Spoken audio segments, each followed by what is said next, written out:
الحمد لله نحمده ونستعينه ونستغفره ونعوذ بالله من شرور أنفسنا ومن سيئات أعمالنا ونعوذ بالله من شرور أنفسنا ومن سيئات أعمالنا ونعوذ بالله من شرور أنفسنا ومن سيئات أعمالنا من يهده الله فلا مضل له ومن يضلله فلا هادي له ونشهد أن لا إله إلا الله وحده لا شريك له ونشهد أن سيدنا ومولانا محمدا عبده ورسوله وصلى الله تعالى عليه وعلى آله وأصحابه وأزواجه وذرياته ومن تبعهم بإحسان إلى يوم الدين وبارك وسلم تسليما كثيرا كثيرا أما بعد فأعوذ بالله من الشيطان الرجيم بسم الله الرحمن الرحيم إذا الشمس كورت وإذا النجوم انكدرت وإذا الجبال سيرت وإذا العشار عطلت وإذا الوحوش حشرت وإذا البحار سجرت وإذا النفوس زوجت وإذا الموءودة سئلت بأي ذنب قتلت وإذا الصحف نشرت وإذا السماء كشطت وإذا الجحيم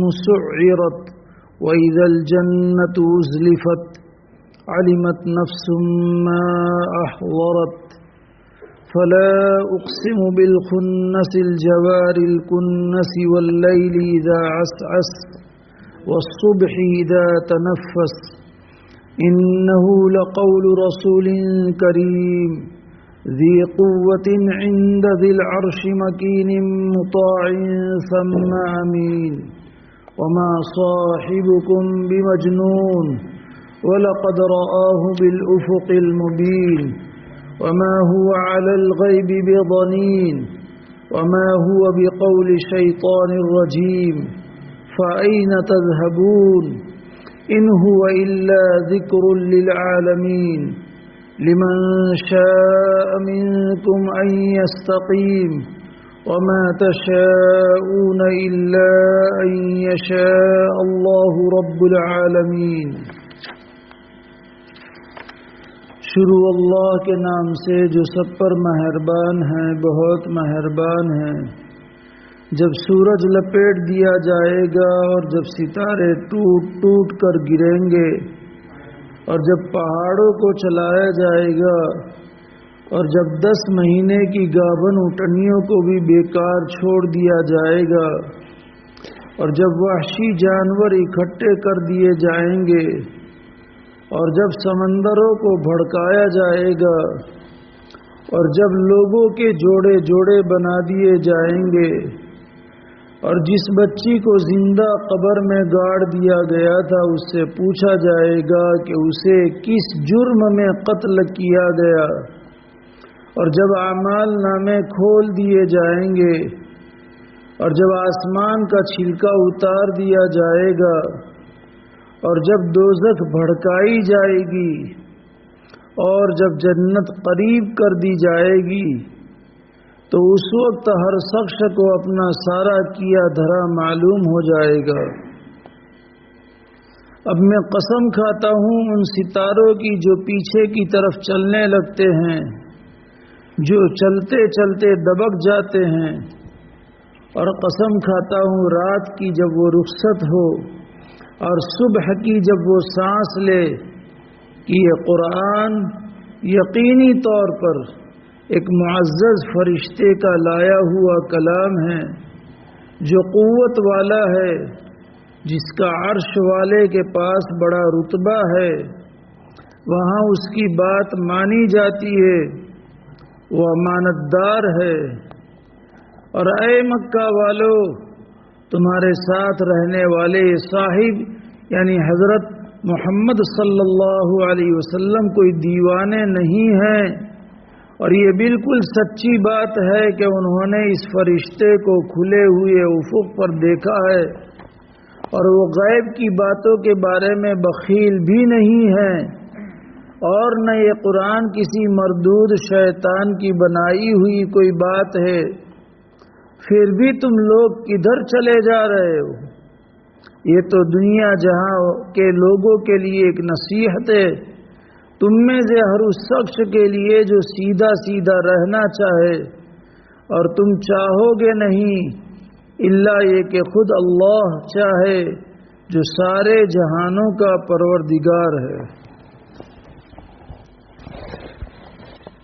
گزشتہ بات آئی تھی وَإِذَا الصُّحُفُ نُشِرَتْ، جب صحیفے پھیلا دیے جائیں گے، یعنی اعمال نامے ہر ایک کے واضح ہو جائیں گے جو اعمال نامے فرشتوں نے لکھے ہیں۔ اور پھر بات آئی تھی کہ اگر کوئی ایسا عمل نہیں چھوڑا ہے کہ جس کی وجہ سے اعمال نامے میں ثواب لکھا جائے تو پھر وہ اعمال نامے بند کر دیے جاتے ہیں۔ اور پھر اگر نیک آدمی کا اعمال نامہ ہے تو اسے علیین میں پہنچایا جاتا ہے، اور فاسق فاجر غیر مسلم کا اعمال نامہ ہوتا ہے تو اسے سافلین میں پہنچایا جاتا ہے۔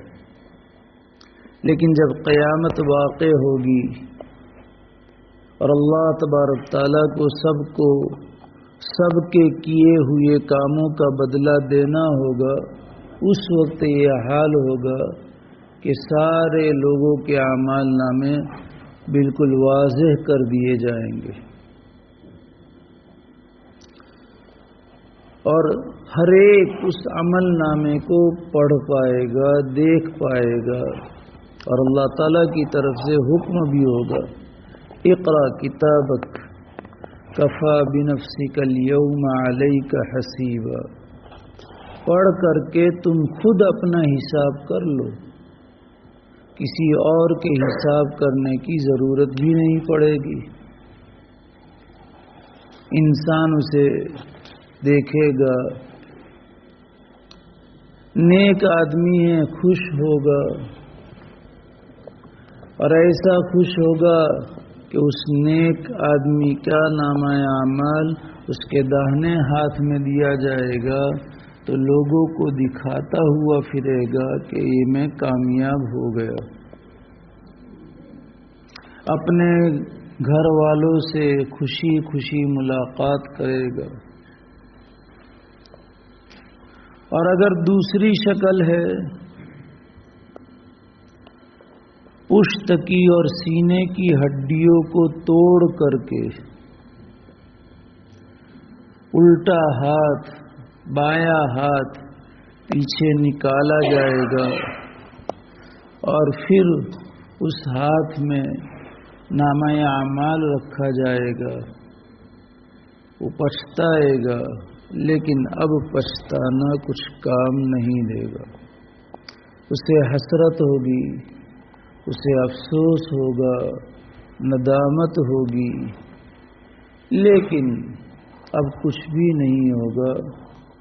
تو یہاں پر اللہ تبارک تعالیٰ نے اس کا تذکرہ کیا ہے وَإِذَا الصُّحُفُ نُشِرَتْ۔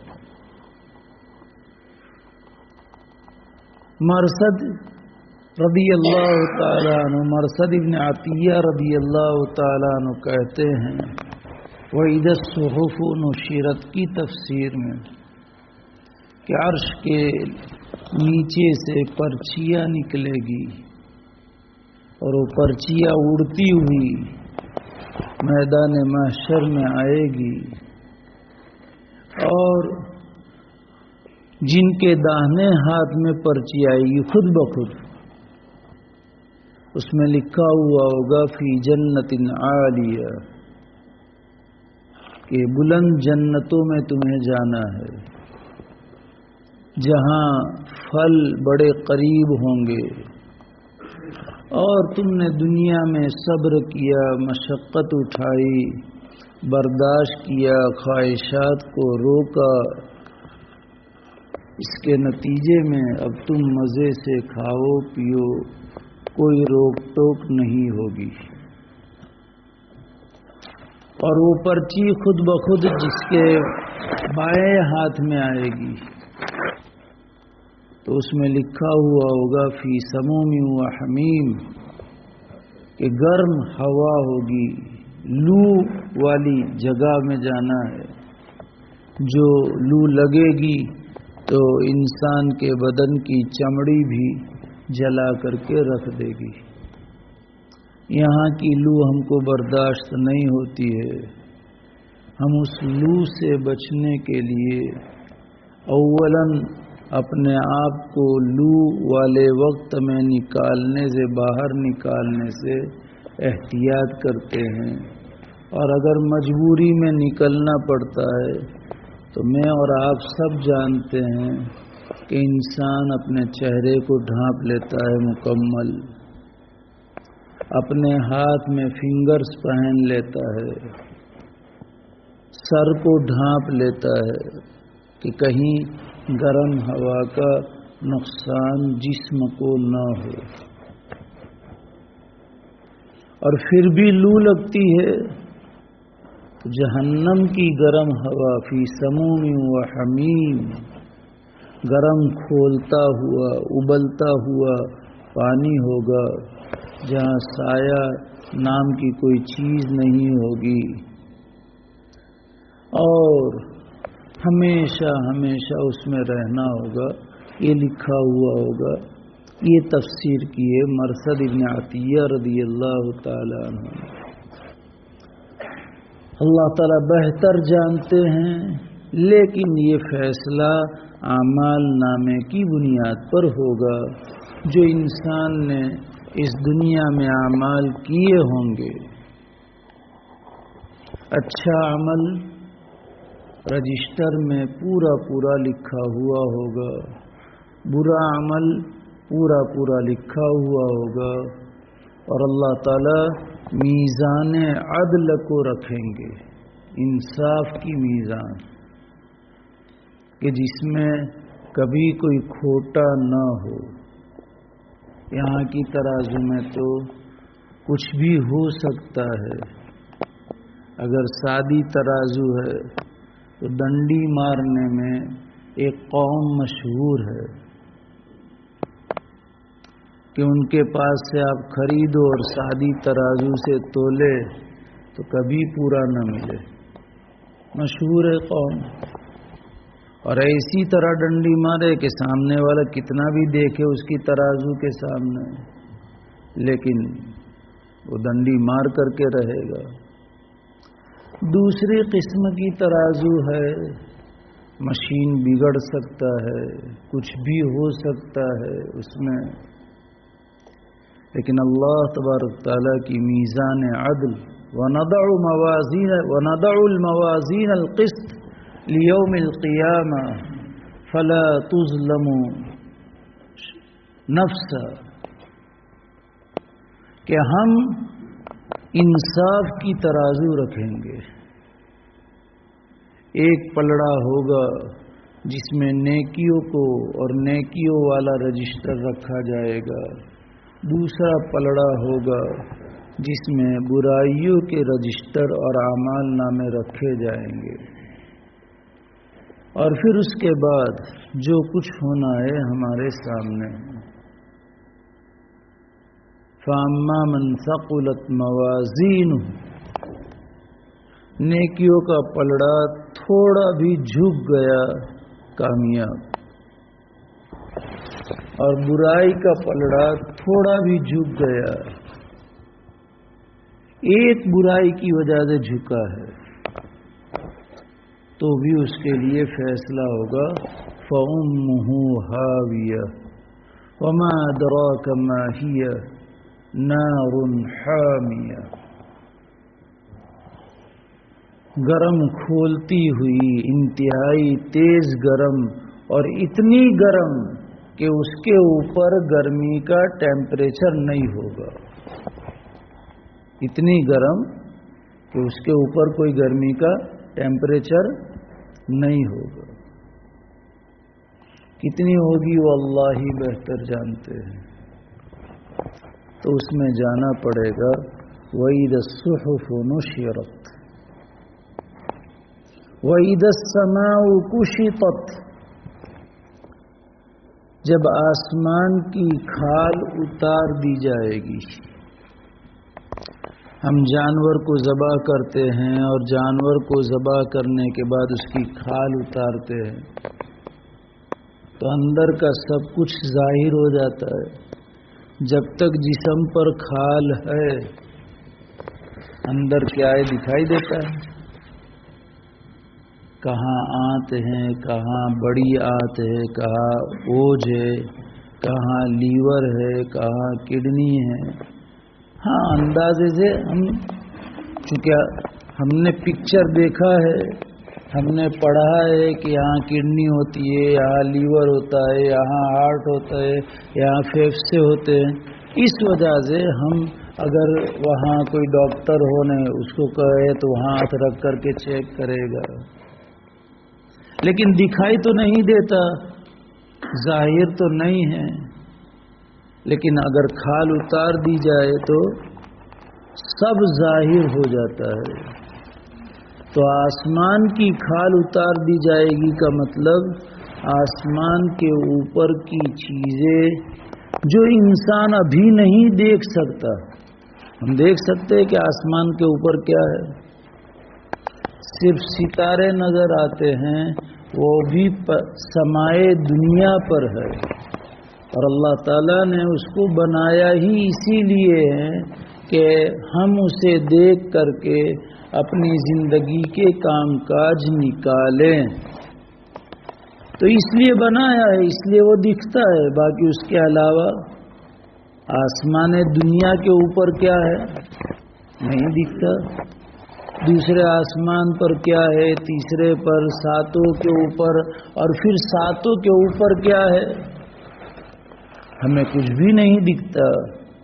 اس دن سارا ظاہر ہو جائے گا کہ آسمانوں کے اوپر کیا ہے. بعض مفسرین نے لکھا ہے کہ یہاں پر آسمان کی کھال اتار دینے سے مراد وہ ہیں جس کو اللہ تبارک تعالیٰ نے دوسری جگہ پر ارشاد فرمایا ہے وَيَوْمَ تَشَقَّقُ السَّمَاءُ بِالْغَمَامِ وَنُزِّلَ الْمَلَائِكَةُ تَنزِيلًا,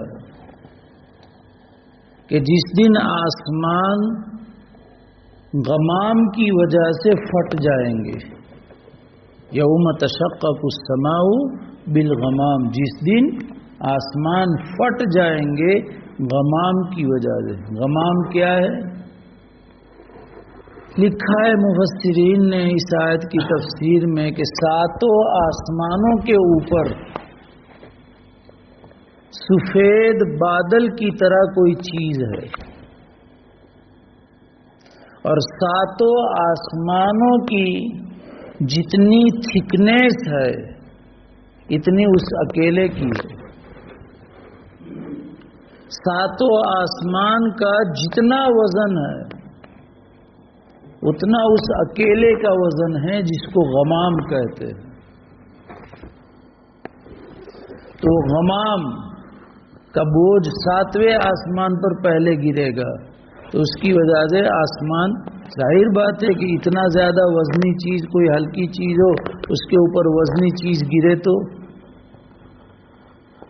بہت زیادہ وزنی چیز ہے تو وہ چیز چورا چورا ہو جائے گی. ہم یہاں کانچ کی پلیٹ رکھے اور اس کے اوپر پتھر پھینکے, اس کے اوپر لوہے کا ٹکڑا پھینکے, پتھر پھینکیں گے تو ممکن ہے کہ 2 ٹکڑے ہو جاوے, چونکہ لوہے کا ٹکڑا اس سے زیادہ بھاری ہے تو اور زیادہ ٹکڑے ہو جاوے.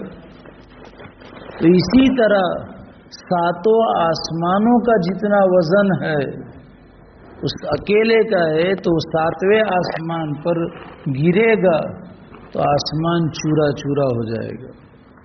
پھر اسی طرح چھٹے پر, پانچویں پر اور سمائے دنیا سب کے سب چورا چورا ہو جائیں گے اس غمام کی وجہ سے. اور اوپر کی مخلوق اب دکھے گی, یوم تشقق السماء بالغمام ونزل الملائکۃ تنزیلا، آسمانی فرشتے اب نیچے اتریں گے، اس لیے کہ سارے فرشتے یہ میدان محشر کا سٹاف ہے، میدان محشر کے کارندے ہیں۔ سپریم کورٹ کا حفاظتی دستہ ہوتا ہے، ہائی کورٹ کا حفاظتی دستہ ہوتا ہے، سیشن کورٹ میں اس سے کم ہوتے ہیں، ہر ایک کے مناسب حال وہاں حفاظتی دستے ہوتے ہیں۔ اور جب کوئی اہم معاملہ ہو تو حفاظتی دستے کو اسی کی حیثیت سے بڑھا دیا جاتا ہے۔ تو چونکہ آج بہت بڑا دن ہے، محشر کا دن ہے، سارے لوگوں کا، ساری مخلوق کا حساب ہونا ہے، اور ہر ایک کا حساب کر کے ہر ایک کو فیصلہ سنانا ہے، اور فیصلے کے بعد اچھی یا بری جگہ پر بھیجنا ہے۔ اس لیے فرشتے سارے جو میدان محشر کے کارندے ہیں، اسٹاف ہیں، وہ نیچے اترے گا اور چاروں طرف سے میدان محشر کو گھیر لیں گے۔ یہ وَإِذَا السَّمَاءُ كُشِطَتْ، یہ مفسرین نے نقل کیا ہے۔ ماں عبد الماجد صاحب دریابادی نور اللہ مرقدہ نے لکھا ہے کہ آسمان کے اوپر کی چیزیں ظاہر ہو جائے گی، اور جو آج نہیں دکھتا وہ اس دن دکھتا ہو جائے گا سب کو، لیکن اس کی کیفیت کیا ہوگی؟ واللہ عالم بحقیقت الحال، یہ انہوں نے لکھا ہے کہ اس کی کیفیت کہ آسمان کی کھال اتار دی جائے گی کیا ہوگا، واللہ ہی بہتر جانتے ہیں، وہ اسی وقت سمجھ میں آئے گا، ابھی اس کو ہم سمجھا نہیں سکتے ہیں۔ ماں عبد الماجد صاحب دریابادی نور اللہ مرقدہ نے لکھا ہے وَإِذَا السَّمَاءُ كُشِطَتْ، جب سٹاف آ جائے گا اور سب اپنی اپنی ذمہ داری کو سنبھال لیں گے، اللہ تعالیٰ کی طرف سے ہی میزان عدل اترے گی اور وہ رکھی جائے گی، سارے دفاتر اس کے سامنے آ جائیں گے، سارے انسانوں کے سارے دفاتر آ جائیں گے، پھر اللہ تبارک تعالیٰ کا نزول اجلال ہوگا، کما یلیق بشانہ، جس طرح اللہ تبارک تعالیٰ تشریف لائیں گے۔ چیف جسٹس، جب کوئی اہم مسئلہ ہو اور چیف جسٹس کو فیصلہ کرنا ہو تو بڑی اہمیت کے ساتھ وہ آتا ہے، حفاظت کے ساتھ، آگے پیچھے کمانڈو یہ ہوتے ہیں۔ یہ تو اللہ کو نہ کمانڈو کی ضرورت ہے، اللہ تعالیٰ کی شان سے تو اللہ ہی بہتر جانتے ہیں، لیکن اللہ تبارک تعالیٰ نزول اجلال فرمائیں گے۔ اس کے بعد ایک طرف جہنم کو لایا جائے گا اور ایک طرف جنت کو لایا جائے گا۔ جہنم کو جس شان کے ساتھ لایا جائے گا اس کا اس آیت کریمہ میں تذکرہ ہے، وَإِذَا الْجَحِيمُ سُعِّرَتْ، جہنم ابھی سے جہنم پیدا ہو چکی ہے، جنت بھی پیدا ہو چکی ہے، اللہ تعالیٰ بنا چکے ہیں جنت کو اور جہنم کو۔ قرآن میں جس طرح اللہ تعالیٰ نے بیان فرمایا اسی شان کے ساتھ اللہ تعالیٰ بنا چکے ہیں، جس شان کے ساتھ احادیث میں اور قرآن میں جہنم کو بیان فرمایا اللہ نے، اور اللہ تبارک تعالیٰ کے رسول اللہ صلی اللہ علیہ وسلم نے اسی شان کے ساتھ پیدا ہو چکی ہے۔ یہ ہم اہل السنہ والجماعت کا عقیدہ ہے، اور ہمیں عقیدہ اپنا رکھنا پڑے گا ہمارے ذہنوں میں کہ بھئی کہاں ہوگی اتنی بڑی جہنم، اتنی بڑی جنت کہاں ہوگی۔ میں نے آپ سے کہا تھا نا ایک موقع پر کہ تقی صاحب دامت برکاتہم اور مفتی احمد صاحب خانپوری دامت برکاتہم نے رب العالمین کی جو تفسیر کی ہے، یہ دنیا ان کی تفسیر کے اعتبار سے نقطے کی حیثیت رکھتے، نقطہ، ڈاٹ، اور وہ بھی ان کی تحقیق، آگے کیا ہے وہ بھی انہوں نے تحقیق نہیں کر پائے ہیں۔ تو اللہ تعالیٰ نے کیا کیا بنایا ہوگا، کیسا کیسا بنایا ہوگا، تو ہمیں اللہ کی ذات پر یقین ہے۔ الصادق المصدوق صلی اللہ علیہ وسلم نے ہمیں سمجھایا ہے، ہمارا علم، ہمارا ایمان، ایمان بالغیب ہے، اور یہی معتبر ہے، یہی تو ایمان ہے کہ بن دیکھے آپ علیہ السلام کی بات کو سچی مانے اور اللہ تبارک تعالیٰ کی بات کو سچی مانے اور سچی جانے اور یقین کرے، یہی تو ایمان بالغیب ہے۔ اس لیے ہمارا یہ عقیدہ ہے، الجنت والنار مخلوقتان الآن، اور آپ علیہ السلام دونوں کو دیکھ کر کے آئے ہیں شب معراج میں۔ جبرائیل علیہ السلام کو اللہ تعالیٰ نے جنت دیکھنے کے لیے بھیجا کہ جاؤ میں جنت بنا چکا ہوں، دیکھ کر کے آؤ۔ جبرائیل دیکھ کر کے آیا، اللہ تعالیٰ نے ارشاد فرمایا کہ رپورٹ کیا ہے؟ کہا کہ اللہ تعالیٰ جو بھی اس کو دیکھے گا یا جو بھی اس کو سنے گا وہ اس میں جائے بغیر رہے گا نہیں، وہ یقیناً اس میں جائے گا۔ اللہ تعالیٰ نے جنت کو مکارہ سے، یعنی ان کاموں سے ڈھانک دیا جن کاموں میں انسان کی طبیعت کو مزہ نہیں آتا ہے، ان کاموں سے ڈھانک دیا۔ اور پھر جبرائیل علیہ السلام کو بھیجا کہ اب جا کر کے دیکھ کر کے آؤ اور رپورٹ دو۔ کہا کہ مشکل ہے کہ کوئی جا سکے۔ پھر جہنم کو دیکھنے کے لیے بھیجا،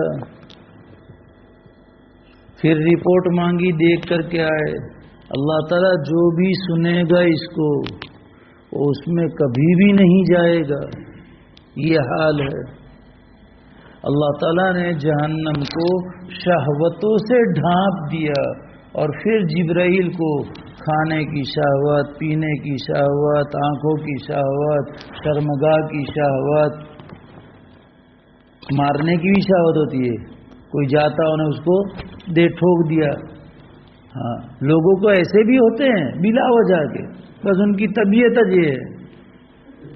تو یہ سب طرح کی شہوتیں ہیں، تو شہوتوں سے ڈھانپ دیا، اور پھر جبرائیل کو دیکھنے کے لیے بھیجا اور پوچھا رپورٹ، کہا کہ اللہ تعالیٰ شاید ہی کوئی بچے اندر جانے دے۔ مطلب کہ اللہ تعالیٰ بنا چکے، اور یہ روایت صحیح ہے بالکل، اس لیے ہمیں یقین رکھنا ہے۔ تو اللہ تبارک تعالیٰ میدان محشر میں جہنم کو بھی لائیں گے، جنت کو بھی لائیں گے۔ حضرت حسن بصری رحمت اللہ علیہ فرماتے ہیں کہ لائیں گے کا مطلب کہ میدان محشر میں جہنم جہاں ہے وہ بالکل واضح ہو جائے گی، جنت جہاں پر ہے سب لوگوں کو جنت دکھائی دے گی، کیونکہ وہ تو اپنی جگہ سے ہٹ نہیں سکتی۔ اس لیے لانے کا مطلب یہ ہے کہ واضح کر دیا جائے گا، واضح کر دیا جائے گا۔ لیکن جہنم کا کیا حال ہوگا؟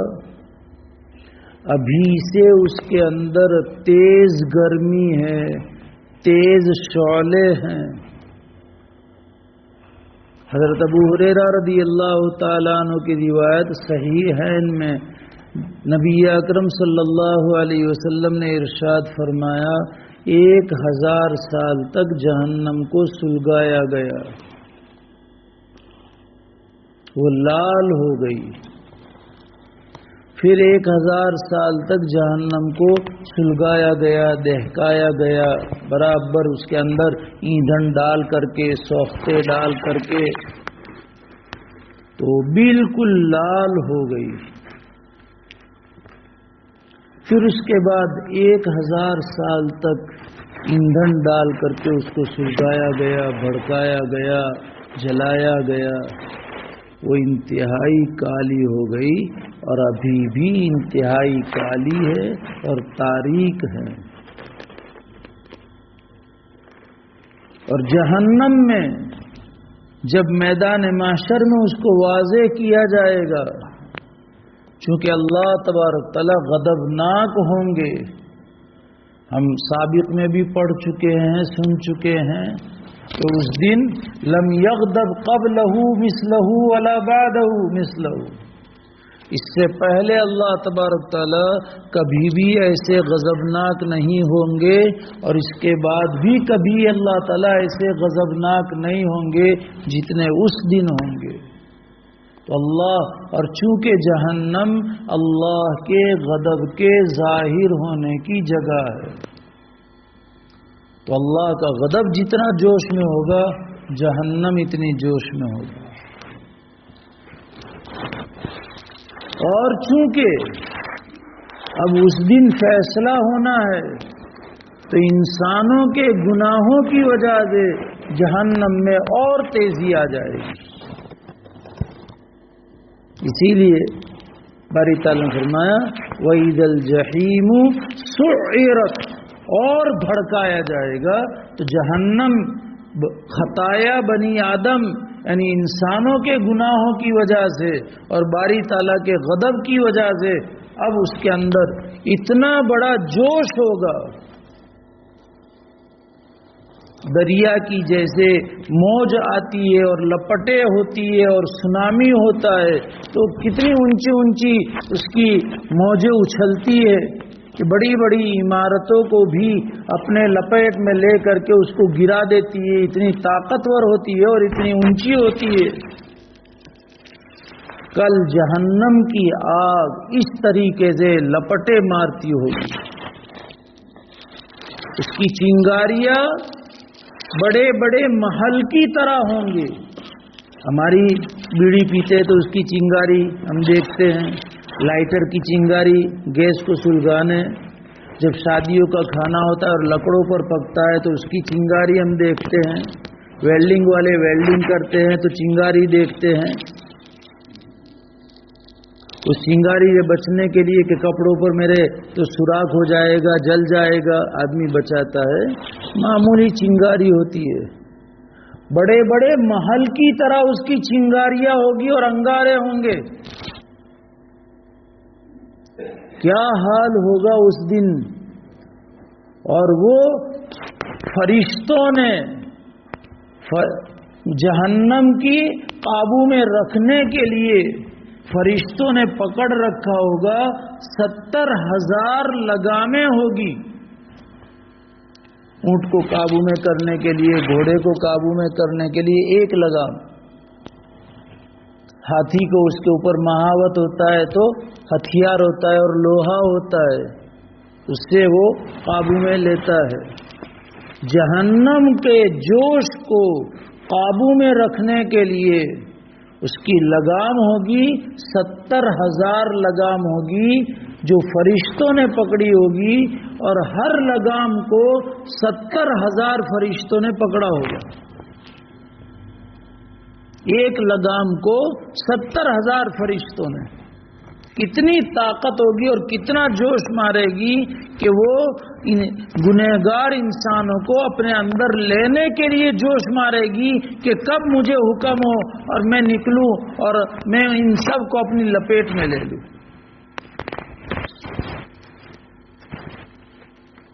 وَإِذَا الْجَحِيمُ سُعِّرَتْ، دنیا کی آگ سے 70 درجہ تیز ہے۔ تکاد تمیز من الغیظ، اس کا غصہ اتنا ہوگا جہنم کا،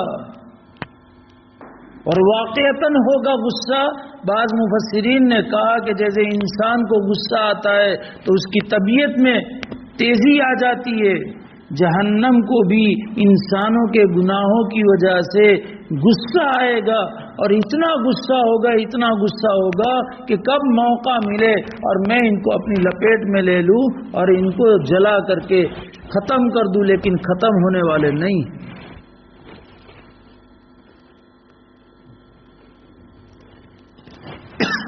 کافروں میں سب سے ادنا درجے کا عذاب غیر مسلموں میں نبی اکرم صلی اللہ علیہ وسلم کے محترم چچا ابو طالب کو ہوگا، سب سے ہلکا۔ اور وہ کیا ہوگا؟ ان کے پیر میں آگ کی چپل پہنائیں گے، بس اتنا چپل کا سول وہ بھی آگ کا ہوگا اور پٹی بھی آگ کی ہوگی، وہ دو پیروں میں دو چپل پہنائیں گے۔ اس کی وجہ سے ان کی کھوپڑی اس طرح ابلتی ہوگی جیسے ہانڈی میں پانی اور کھانا ابلتا ہے۔ پانی ابلتا ہے کیسی آواز ہوتی ہے؟ گڑ گڑ گڑ گڑ گڑ گڑ گڑ گڑ گڑ ابلتا ہے۔ جتنا زیادہ ابلتا ہے اتنی زیادہ اس میں سے بھاپ نکلتی ہے اور آواز ہوتی ہے، کھانا پکتا ہے اور کھانا میں شوربہ ہوتا ہے تو وہ ابلتا ہے تو آواز ہوتی ہے۔ اور ابو طالب یہ سمجھیں گے کہ جہنم میں سب سے بھاری عذاب مجھے ہو رہا ہے، سب سے ہلکا، بالکل صحیح روایت میں، لیکن اس کی تیزی اتنی ہوگی کہ خود ابو طالب یہ سمجھیں گے کہ سب سے بھاری عذاب مجھے ہو رہا ہے۔ اور مسلمان کو جہنم میں اگر جانا پڑے تو جس مسلمان کو سب سے کم عذاب ہوگا جہنم کا، وہ کیا ہوگا؟ اس کے پیر پر، دونوں پیر پر ایک ایک انگارہ رکھ دیں گے، بس اس کے علاوہ کچھ بھی نہیں۔ سب سے کم جہنم مسلمان جو جہنم میں جائیں گے اور جس کو سب سے کم عذاب ہوگا وہ کیا ہوگا؟ اس کے دونوں پیر پر ایک ایک انگارہ رکھ دیں گے اللہ تعالی۔ جہنم کے فرشتے، میجر جنرل جو جہنم کے ہوں گے، اس کی وجہ سے اس کا دماغ کھولتا ہوگا اور وہ یہ سمجھے گا کہ جہنم کا سب سے بھاری عذاب مجھے ہو رہا ہے۔ یہ ہے جہنم کا اس دن کا حال۔ تو جب فیصلے کے بعد جن کو جہنم میں جانا ہوگا ان کا کیا حال ہوگا؟ بڑی سخت عذابات ہیں جہنم میں، اور جہنم میں جانے والوں کے جسم کو بھی بڑا کر دیا جائے گا تاکہ عذاب اور زیادہ ہو۔ کتنا بڑا کر دیا جائے گا؟ صرف ایک روایت سے ہم سب اندازہ لگا لے، اس کی داڑھ احد پہاڑ کے برابر ہوگی۔ جہنمی کی داڑھ احد پہاڑ کے برابر ہوگی۔ ہماری داڑھ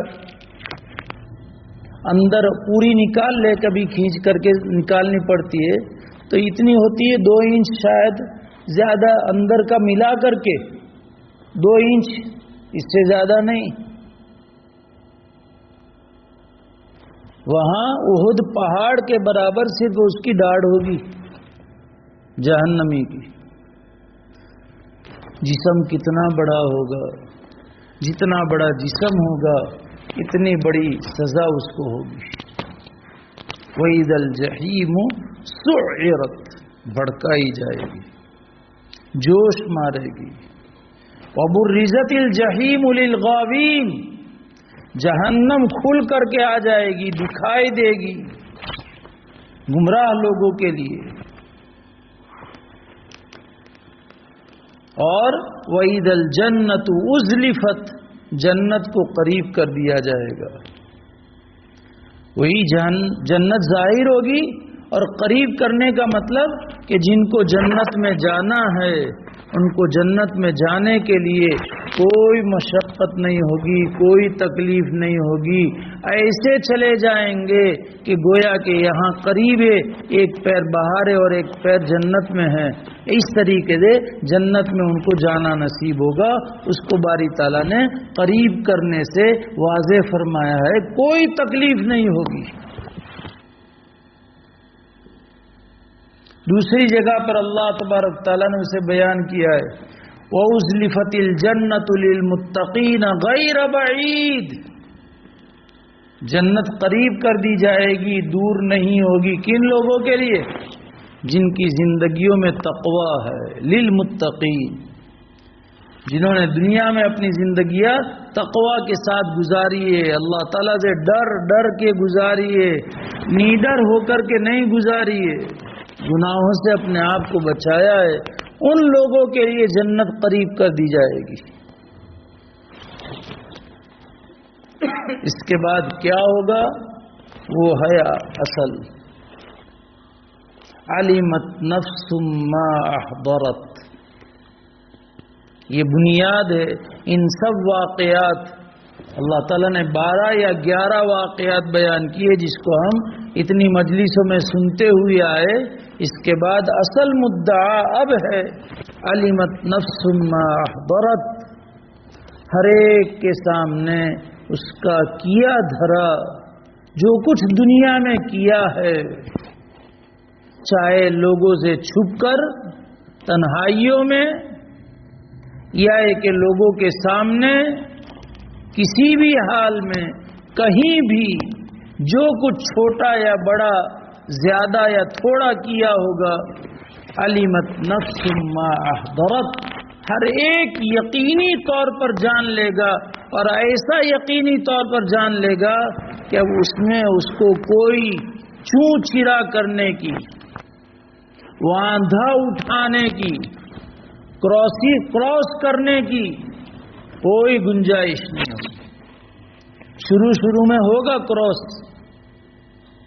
اللہ تعالیٰ کے سامنے بھی جھوٹ بولیں گے، روایت میں ہے، صحیح روایتوں میں، قرآن میں اس کا تذکرہ ہے۔ مشرکین کہیں گے واللہ ربنا ما کننا مشرکین، اللہ کے سامنے اس دن اللہ کی قسم کھا کر کے کہیں گے کہ اللہ کی قسم اے ہمارے رب، ہم شرک نہیں کرتے تھے، یہ قسم کھائیں گے۔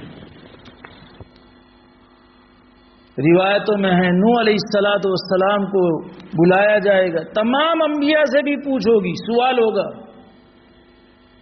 اس دن سوال جواب سے کوئی مستثنا نہیں ہوگا، الا ہے کہ جسے اللہ تعالیٰ چاہے۔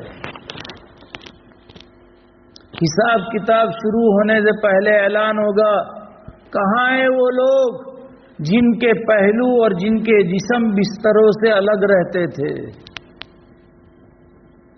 تتجافى جنوبهم عن المضاجع، رات کو کم سوتے تھے، ہم کم سوتے ہیں، 1 بجے 2 بجے سو جاتے ہیں رات کو، تو قرآن کی آیت کا ہم ہی لوگ مصداق ہے جو کم سوتے ہیں۔ کانوا قلیلا ما یہجعون، بہت کم سوتے ہیں۔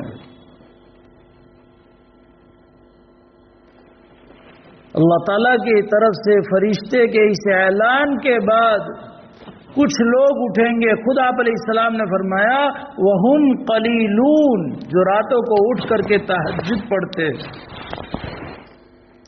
جو صبح کی نماز جماعت کے ساتھ اور عشاء کی نماز جماعت کے ساتھ پڑھتے، وہ بھی اس میں داخل ہے کہ دونوں نمازیں جماعت کے ساتھ پڑھتے ہیں۔ یا جو لوگ تہجد پڑھتے ہیں، لیکن ایسے لوگ تھوڑے ہوں گے، وَهُمْ قَلِيلُونَ، اور ان کو ایک کہا جائے گا کہ جاؤ جنت میں بلا حساب کتاب، پھر اس کے بعد اللہ تعالی حساب شروع فرمائیں گے۔ نبی اکرم صلی اللہ علیہ وسلم نے ایک روایت میں ارشاد فرمایا، میری امت کے 70,000 بلا حساب کتاب جنت میں داخل ہوں گے۔ حضرت عمر نے فرمایا 70,000؟ آپ نے فرمایا ہر ایک کے ساتھ 70,000۔ ایک 70,000 میں ایک اپنے ساتھ 70,000 کو لے کر کے جائے گا، تو 70,000 کو 70,000 میں ملٹیپلائی کر دو۔ اس کے بعد آگے سنو، آپ صلی اللہ علیہ وسلم نے ارشاد فرمایا اللہ تعالیٰ کے 3 کھوبے آپ لوگوں کا اردو 3 لب، وہ بھی بلا حساب کتاب جنت میں۔ اب اللہ تعالیٰ کتنے بڑے ہیں، اللہ تعالیٰ کا کھوبا اور لب کتنی بڑی، اس میں کتنے لوگ آئیں گے وہ اللہ ہی بہتر جانتے ہیں۔ اللہ اپنے فضل سے ہمیں اس میں شامل فرمائے۔ جب یہ روایت نبی اکرم صلی اللہ علیہ وسلم نے ارشاد فرمائی، حضرت عکاشہ ابن محصن رضی اللہ تعالیٰ عنہ کھڑے ہوئے، یا رسول اللہ دعا کر دیجئے میں ان میں سے ہو جاؤں۔ آپ نے فرمایا انت منہم، ان کی لاٹری لگ گئی عکاشہ ابن محصن کی، یقینی طور پر کہ تم ان میں سے ہو۔ ان کو دیکھ کر کے ایک انصاری صحابی کھڑے ہوئے کہ میرے لیے بھی دعا کر دیجئے۔ آپ نے فرمایا لاٹری کا چانس ختم ہو گیا۔ ہاں میں اپنے انداز سے سمجھا رہا ہوں، حدیث کے الفاظ ہے سبق کا بیہا عکاشہ، بھائی عکاشہ کے نام کی لاٹری تھی وہ کھل گئی، ایکج کے نام کی لاٹری کھلتی ہے، یہ چانس ہر ایک کو نہیں ملتا، اب عکاشہ کے چانس لگ گیا، اب کسی کے لیے یہ کام نہیں ہو سکتا۔ آپ نے فرمایا لمبی حدیث ہے عمران ابن حسین رضی اللہ تعالیٰ عنہ۔ بس یہاں آج میں اپنی بات ختم کرتا ہوں، پھر انشاءاللہ آئندہ چلیں گے۔ میرا تو ارادہ 10 20 یا 10.25 کا تھا کہ تھوڑا جلدی آج ختم کر دوں گا، لیکن ہو گیا پھر بھی، اور انشاءاللہ آئندہ چلیں گے۔ اللہ تبارک تعالیٰ اپنے فضل سے ہمیں اور ہماری قیامت تک کی نسلوں کو بلا حساب کتاب جنت میں داخل فرما دے۔ یہ مانگا کرے، ہم ہر وقت مانگے، اللہ تعالیٰ دے دیں گے انشاءاللہ۔ بسم اللہ الرحمن الرحیم، اللہم انت السلام ومنک السلام تبارکت یا ذا الجلال والاکرام، اللہم صل علی سیدنا ومولانا محمد وبارک وسلم، سبحان اللہ وبحمدہ، سبحانک اللہم وبحمدک، نشہد ان لا الہ الا انت، نستغفرك ونتوب إليك، اللهم اغفر لنا ولوالدينا ولأساتذتنا ولمشايخنا ولأزواجنا ولذرياتنا ولإخواننا ولأخواتنا ولأقاربنا ولأحبابنا ولطلبتنا ولجيراننا ولمن حق علينا ولمن أحسن إلينا ولمن أوصانا بالدعاء ولسائر المؤمنين والمؤمنات والمسلمين والمسلمات، ربنا آتنا في الدنيا حسنة وفي الآخرة حسنة وقنا عذاب النار، الحمد لله رب العالمين، الرحمن الرحيم، مالك يوم الدين، إياك نعبد وإياك نستعين، اهدنا الصراط المستقيم، اهدنا الصراط المستقيم، صراط الذين أنعمت عليهم غير المغضوب عليهم ولا الضالين، اللهم اهدنا بفضلك فيمن هديت، اللهم اهد أمة محمد صلى الله عليه وسلم بفضلك فيمن هديت، وعافنا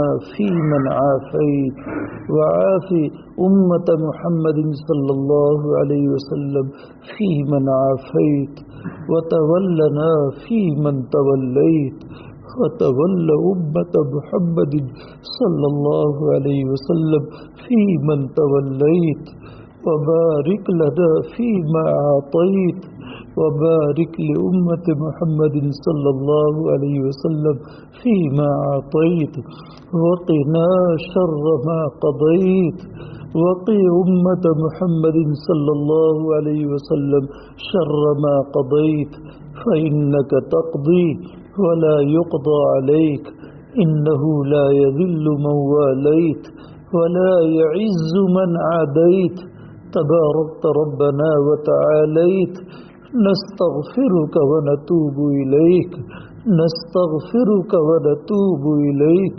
نستغفرك ونتوب إليك وصلى الله على النبي الكريم اللهم اغفر لنا وللمؤمنين والمؤمنات والمسلمين والمسلمات اللهم ألف بين قلوبهم وأصلح ذات بينهم واهدهم سبل السلام ونجهم من الظلمات إلى النور وجنبهم الفواحش ما ظهر منها وما بطن اللهم لعن الكفرة الذين يجحدون آياتك ويكذبون رسلك ويصدون عن سبيلك ويتعدون حدودك ويدعون معك إلها آخر لا إله إلا أنت اللهم شتت شملهم اللهم مزق جمعهم اللهم فرق جمعهم اللهم دمر ديارهم وامحو آثارهم اللهم خذهم أخذ عزيز مقتدر اللهم افعل بهم كما فعلت بأصحاب الفيل اللهم اجعل كيدهم في تضليل اللهم اجعل كيدهم في تضليل اللهم اجعل كيدهم في تضليل اللهم أرسل عليهم طيرا أبابيل ترميهم بحجارة من سجيل اللهم اجعلهم كعصف مأكول اللهم اجعلهم كعصف مأكول اللهم اجعلهم كعصف مأكول اللهم إنا نجعلك في نحورهم ونعوذ بك من شرورهم ربنا لا تجعلنا فتنة للقوم الظالمين ونجنا برحمتك من القوم الكافرين اللهم لا تجعلنا فتنة للذين كفروا واغفر لنا ربنا إنك أنت العزيز الحكيم اللهم لا تسلط علينا بذنوبنا بل لا يرحمنا ولا يخافك فينا اللهم إله جبرائيل وميكائيل وإسرافيل وإله إبراهيم وإسماعيل وإسحاق عافنا ولا تسلطن أحدا من خلقك علينا بشيء لا طاقة لنا به اللهم إنا نسألك الخير كله ونعوذ بك من الشر كله اللهم إنا نسألك من فجاءة الخير ونعوذ بك من فجاءة الشر اللهم ارزقنا شهادة في سبيلك واجعل أمواتنا ببلد رسولك واجعل أمواتنا ببلد رسولك واجعل أمواتنا ببلد رسولك اللهم إنا نسألك من خير ما سألك منه نبيك سيدنا محمد صلى الله عليه وسلم ونعوذ بك من شر ما استعاذ منه نبيك سيدنا محمد صلى الله عليه وسلم وأنت المستعان وعليك البلاغ ولا حول ولا قوة إلا بالله العلي العظيم ربنا تقبل منا إنك أنت السميع العليم وتب علينا إنك أنت التواب الرحيم سبحان ربك رب العزة عما يصفون وسلام على المرسلين والحمد لله رب العالمين برحمتك يا أرحم الراحمين.